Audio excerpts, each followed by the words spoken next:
자, 보세요. 이제 광해군. 우리가 여기까지 봤습니다. 광해군 즉위하는 과정까지.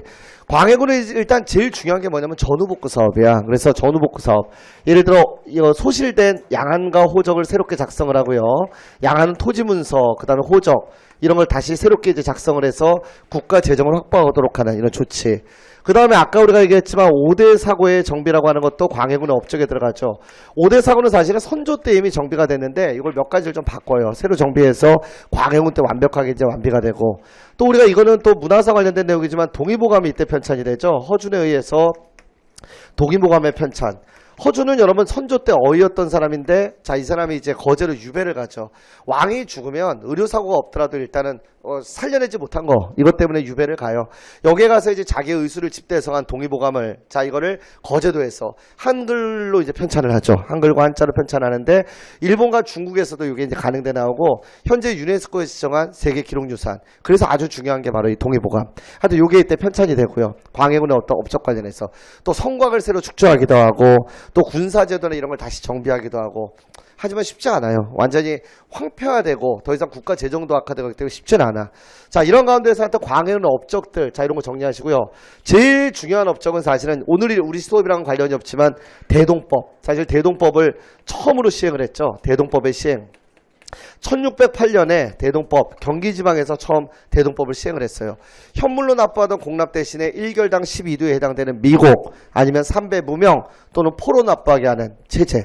자, 공납제의 폐단을 개혁하기 위한 대동법, 이런 것들. 광해군 때 그럼 집권 세력은 누구냐? 바로 여기는 대북입니다. 근데 이게 좀 더 이제 디테일하게 들어가면 여러분 책에도 지금 나와 있는데, 이게 다시 또 뭘로 나눠지면 육북과 골북으로 나눠지고요. 이게 다시 또 청북과 탁북으로 나눠지는데, 여기까지는 깊이 안 들어가요. 여기까지는 여태까지 뭐 7급인 거 9급인 거 나오기 힘들고, 다만 하여튼 여러분 광해군 때 집권 세력은 대북 중에서도 육북이야. 육북의 이산해를 중심으로 한 육북, 이첨, 이산해, 얘네가 이제 집권 세력이 되고요.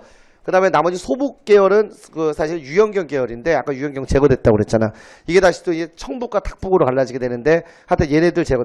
대북이 권력을 장악하고 소북을 비롯한 다른 어떤 세력들을 막 이렇게 쳐내려가면서 이러면서 권력을 유지하는. 근데요, 대북, 북인 자체가 이제 워낙에 어떤 정통성도 약하고 인원도 적어, 권력도 약하고, 그래서 광해군의 어떤 왕권은 쉽지 않았어. 아시겠죠? 심지어는 어떤 정책을 추진함에 있어서도 굉장히 어떤 많은 디스에 봉착을 하게 되고, 그래서 심지어는 뭐냐면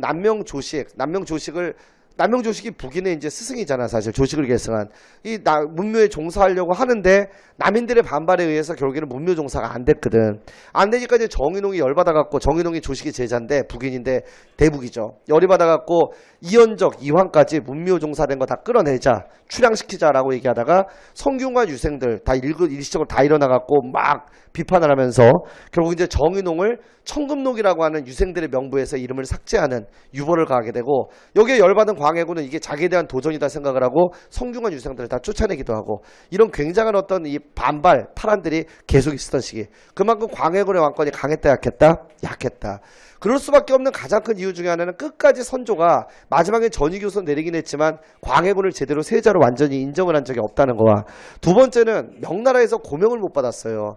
명나라는 광해군이 싫어서 안 해준 게 아니고, 사실 정확히 얘기하면 명나라 내부에 이런 비슷한 문제가 있어요. 지금 적자하고 서자 간에 어떤 문제가 있어서, 만약에 광해군을 이제 왕으로 인정을 해줘 버리게 되면, 형식적인 절차긴 하지만 인정을 해주게 되면, 그럼 명나라에서도 문제가 생기거든. 그러니까 명나라에서도 이게 인정을 안 해주는 거야.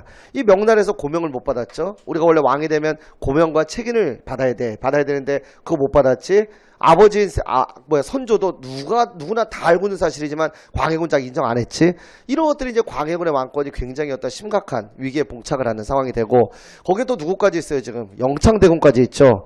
결국 광해군을 비판하는 사람들은 영창대군이 적통자다 이거야. 근데 광해군이 왕위를 차지한 거, 이건 잘못된 거다. 이러면서 잠시 후에 보게 될 이제 여러 가지 광해군의 실정, 요게 이제 나타나게 되는 거죠. 이를테면 이제 뭐 좀 이따가 김직재 옥이나 그 다음에 칠서 사건, 이걸 설명을 드릴 텐데, 이런 것들이 그래서 나타나게 돼. 배경을 설명을 드린 거야. 아시겠죠? 이런 거 외우기보다는 머릿속으로 이런 상황이다, 이해를 좀 해두시면 되겠고요.